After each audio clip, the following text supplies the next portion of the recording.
उन्वान खून का कुनवा। शाम के साए गहरे हो चुके थे। पहाड़ियों के बीच छुपा एक पुराना गांव चांगतपुर सदियों से असरार की लपेट में था।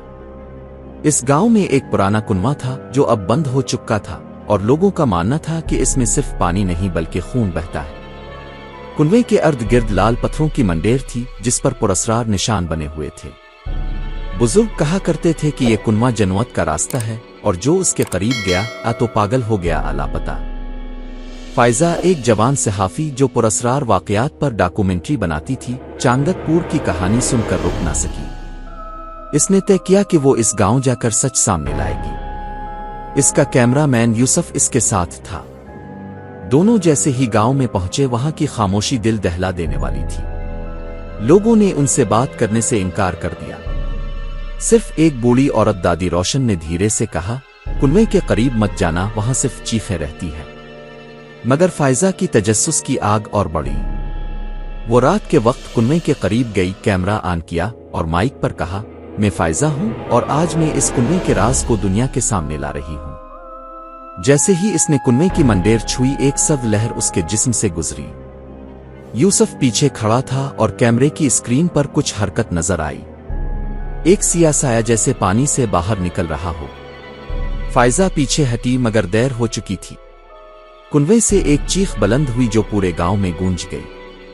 अगले लम्हे फायजा का चेहरा जर्द पड़ चुका था, आंखें खाली, जैसे इसने कुछ ऐसा देख लिया हो जो इंसानी फहम से बाहर हो। वो बोली, वो मुझे देख रहा है, वो जाग चुका है। यूसुफ ने फौरन इसे वहां से खींच लिया। दोनों भागते हुए दादी रोशन के घर पहुंचे। दादी ने कमरा बंद किया, दरवाजे पर लोहे की जंजीर डाली और कुरान शरीफ खोला। तुमने इसे जगा दिया है, अब वो वापस नहीं सोएगा। फायजा रात भर बुखार में तड़पती रही। इसके ख्वाबों में एक कुनवा था जिसके अंदर लाशें तीर रही थीं और एक साया जो इसका नाम लेकर बिला रहा था। सुबह इसकी आंखें सुर्ख हो चुकी थीं और जुबान पर अजीब अल्फाज थे। दादी रोशन ने बताया, ये कुनवा कभी पाक था मगर एक आमिल ने इसमें इंसान की कुर्बानी दी। खून ने पानी को आलूदा किया और तब से ये जन्नत का मस्कन बन गया। अब जो उसके करीब जाए इस पर साया चढ़ जाता है। यूसुफ ने फायजा को अस्पताल ले जाना चाहा मगर रास्ते में गाड़ी बंद हो गई। बाहर घुप अंधेरा और पीछे से किसी के कदमों की आवाजें आने लगे। फायजा ने आहिस्ता कहा, वो आ रहा है, वो मुझे वापस ले जाएगा।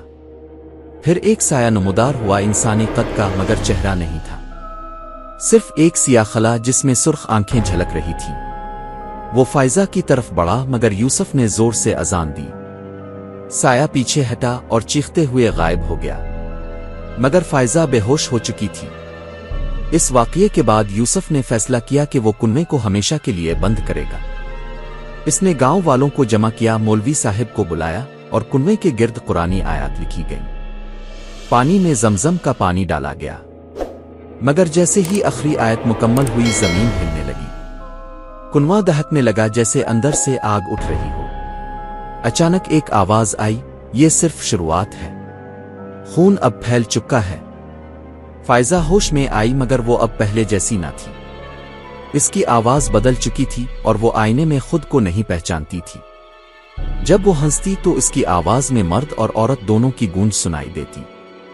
यूसुफ ने सारा वाकया वीडियो में महफूज किया मगर जब वो फाइल अपलोड करना चाहा, कंप्यूटर की स्क्रीन सियाह हो गई और सिर्फ एक जुमला लिखा था, तुमने इसे आजाद कर दिया है। कहते हैं अब भी अगर रात के वक्त कोई चांगतपुर के इस कुनवे के करीब जाए तो इसे अपना ही अक्स पानी में नजर नहीं आता, बल्कि कोई और जो तुम्हें घोर रहा होता है।